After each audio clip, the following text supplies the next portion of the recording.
The power windows function when the ignition switch is placed in the on position and for a short time after the vehicle is turned off. The power is immediately canceled if the driver's or passenger's door is opened after the ignition switch is placed in the off position. These switches located on the driver's door panel allow the driver to open or close all windows. To open the driver's side automatic window, push the switch down completely and release for the window to fully open. Pull the switch up to the highest position and release, and the window will close automatically.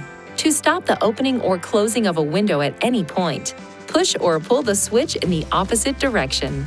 Press the window lock button to disable the power window switches on the passenger doors. To return power to these switches, press the window lock button a second time.